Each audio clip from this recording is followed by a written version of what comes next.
Ni inkuru ibabaje cyane itugezeho muri aka kanya ivuga yuko umugore wa Ndizeye Samuel yitabye Imana. Ni myugariro wa Police FC n'ikipe y'igihugu y'u Burundi Ndizeye Samuel yapfushije umugore wiwe witwa Cishahayo Nadege Nana waguye mu bitaro kuri tariki 28 Kamena 2023. Cishahayo Nadege yitabye Imana aho yari arwariye mu bitaro byitiriwe Umwami Hared muri Kamenge. Umuryango wa nyakwigendera washimiye inshuti n'abavandimwe bakomeje kuba hafi muri iki gihe cy'akababaro. Muri iryo tangazo hakomeje ugira uti ibijyanye no kumushyingura bizamenyeshwa nyuma. Ikiriyo cyo gusezera kuri nyakwigendera Cishahayo Nadege kiri kubera kuri Mirango ya mbere muri Kamenge mu gihugu cy'u Burundi. Cishahayo Nadege yasigiye Ndizeye Samuel umwana umwe babyaranye. Ndizeye Samuel ni umunyarwanda wavukiye i Burundi. Muri iki gihugu niho yatangiriye gukina umupira w'amaguru nk'uwabigize umwuga. Yawuhereye muri Bujumbura City FC muri 2014. Mu Rwanda yanyuze mu makipe arimo Kirehe FC na Rayon Sport yinjiyemo muri 2019.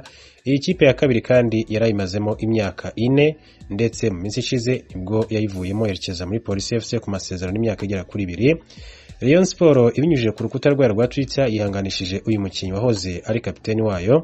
Yagize iti twe nka Gikundiro turazirikana ibihe byo kubura uwawe, natwe byadushenguye, turazirikana ku masengesho. Ati wowe wahoze uri kapiteni wacu. Umuryango wa Rayon Sport ifatanyije mu kabaro na Samuel Ndizeye wabuze umufasha we. Ati mukomeze kwihangana nkuko bakomeje kugenda bigaragaza ku rubuga rw'ikipe ya Rayon Sport. Ndizeye ni umunyarwanda wavukiye i Burundi kuko se ari umunyarwanda, nyina akaba umurundikazi. Mu minsi ishize umutoza w'ikipe y'igihugu Amavubi Carlos Alosfera yaramuhamagaye ariko birangira atifashishijwe ahubwo akinira ikipe y'igihugu y'u Burundi. Mu itangazo rero bashyize ahagaragara bagize bati umuryango w'umushinga ntahe Cishahayo Charles ati wifatanyije n'umuryango wa Ndizeye Samuel ati uri mu mubabaro mwinshi cyane wo kumenyesha inshuti ababyeyi n'abagenzi ko umufasoni Cishahayo Nadege Nana umwana akaba na nyina w'ibondo ati yitavye Imana ku munsi wa gatatu igenekerezo rya 28 mu kwezi kwa gatandatu 2023 ku bitaro vyitiriwe Umwami Hared muri Kamenge. Ati bijyanye no kumushyingura iteka ati bizomenyeshwa hanyuma. Ati ikigandaro kiriko kibera muri Kamenge Mirango ya mbere. Umuryango ubaye ubashimira ati abawuba hafi ati muri ibi bihe ndetse n'abazoza kwifatanya nawo mu rubanza nkuko bagiye babigaruka. Ni inkuru rero yababaje abantu benshi cyane by'umwihariko abakunzi b'ikipe ya Rayon Sport n'ikipe ya Polisi bakunze imyidagaduro mu gihugu cy'u Rwanda.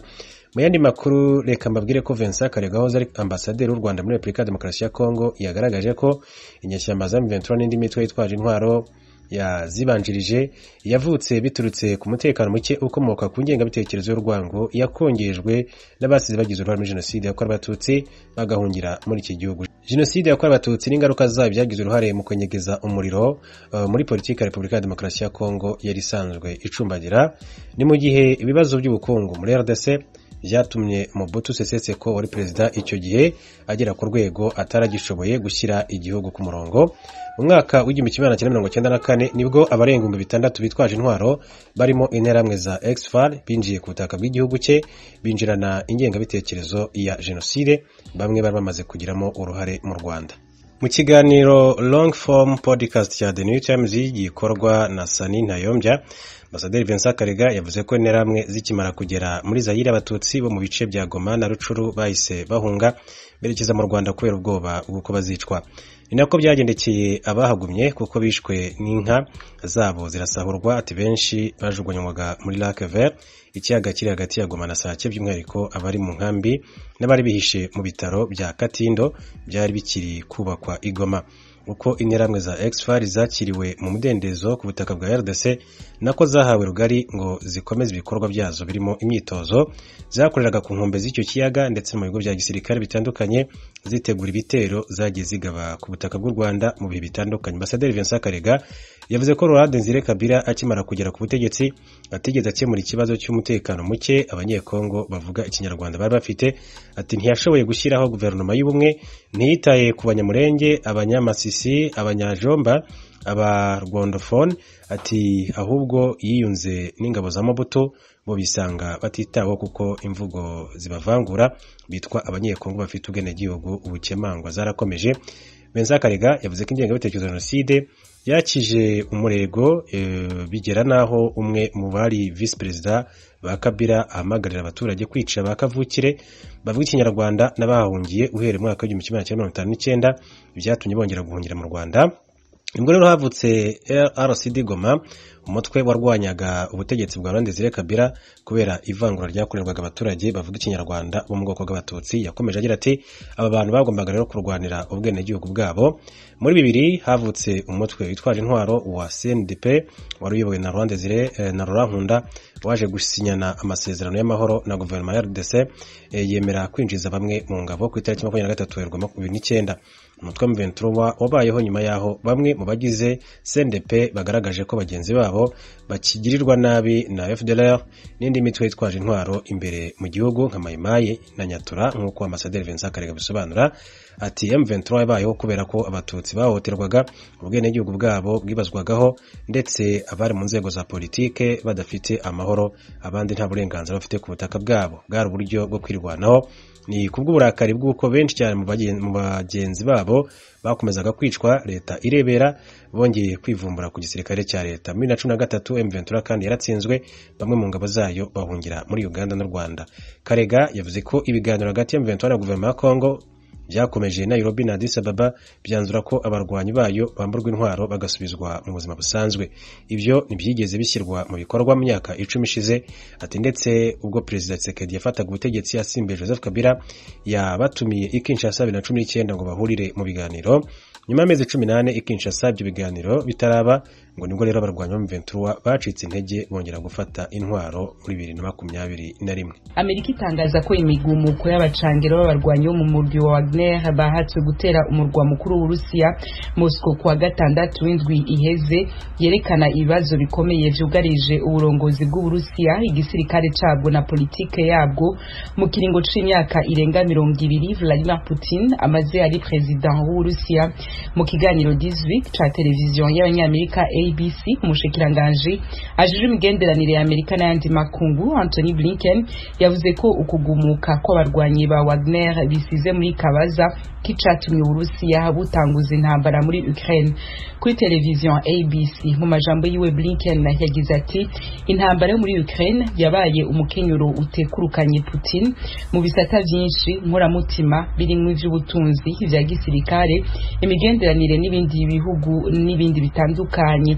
Hagiye gukurikira iki biragoye kuvuga, ariko sinibaza ko bihereye aha, niko Blinken yabisiguriye ABC. Abarwanyi b'abacangero mu murwi Wagner bavuye mu karere ka Lipsk kari mu kilometero 400 by'umurwa mukuru w'Urusiya, bari binjiyemo kwa gatandatu bavuga ko bashaka gutera umurwa mukuru w'Urusiya Moscow, inyuma y'uko president w'Urusiya Vladimir Putin yemeye ko ubutwara uwo murwi wa Wagner n'abarwanyi bagize uwo murwi batazokurikiranwa ku vyaha byo guhemuka yari yabagirije. Prigozhin atwara Wagner ntibiramenyekana ko arashika muri Belarusiya, yemeye kumuha ubuhungiro biciye mu biganiro vyabaye hagati yiwe n'abategetsi b'ico gihugu. Prigozhin atwara Wagner yahoze ari inshuti magara ya Putin. Abarwanyi b'abacangero bo mu murwi wa Wagner atwara barafatanije n'ingabo z'Uburusiya mu ntambara zirimo muri Ukraine. Haize imisi ariko hari cuka kibi hagati yabo n'ubutegetsi bw'Uburusiya. Umurwi wa Wagner umaze imisi unebagura uko igisirikare c'Uburusiya citwara ku rubuga mu rugamba barimwo muri Ukraine. Uburusiya bwavuze ko abarwanyi ba Wagner batari mu bagumutse bashobora kwemererwa gusinya amasezerano abemerera kubandanya barwanira ku ruhande rw'Uburusiya mu ntambara burimwo muri Ukraine. Umushikiranganje ajejwe imigenderanire ya Amerika n'ayandi makungu Anthony Blinken akayavuze ko ukugumuka kw'abarwanyi ba Wagner bushobora gufasha Ukraine mu rugamba ihanganyemwo n'Uburusiya. Muri Republika ya Demokarasi ya Kongo, umurwi utegura amatora ku rwego rw'igihugu nuriko uvuga rumwe na Eklezia Katolika hamwe n'abatavuga rumwe na leta ku matora rusangi ategekanijwe igenekerezo rya 20 z'ukwezi kwa 12 uno mwaka. Martin Fayulu atavuga rumwe n'ubutegetsi bwa Kongo mu nama yaraye agiri Kinshasa yavuze ko atazoja mu matora, avuga ko azoba yuzuye utunenge. Fayulu yagize ati sinanse kuja mu matora ariko sinshaka kwitabira amatora arimwo amanyanga.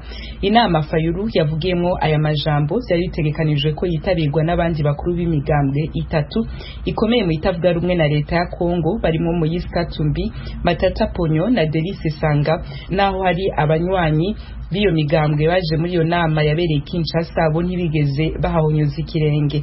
Mu ndwi iheze inama nkuru ya Episkopi Katolika ba Kongo nayo yari yavuze ko atacize rifise kwitunganywa ry'amatora yo mu mpera z'uno mwaka muri Kongo. Abepiskopi Katolika ba Kongo mu burorero batanze bubatuma kutizera itunganywa ry'ayo matora harimo ukurabuza imyerekano y'abatavuga rumwe na leta, ukubuza umwidegemvyo abatavuga rumwe na leta, ubutungane bukorera mu kwaha kwa leta no guhagarika abatandukanye bidaciye mu mategeko. President wa Kongo Felix Tshisekedi yishura ku mpungenge z'abungere ba Ecclesia Katolika muri Kongo mu ijambo yavugiye mu isabukuru y'imyaka 25 Musenyeri w'igisagara ca Mbujimayi amaze mu mabanga y'ubwepiskopi yavuze ko leta na Ecclesia Katolika babwirizwa gukorana, agira ati hari bamwe muri mwebwe bafashe ingendo iteye ubwoba ishobora kuzoducanishamwo, sinzigera nihanganira iyo ngendo.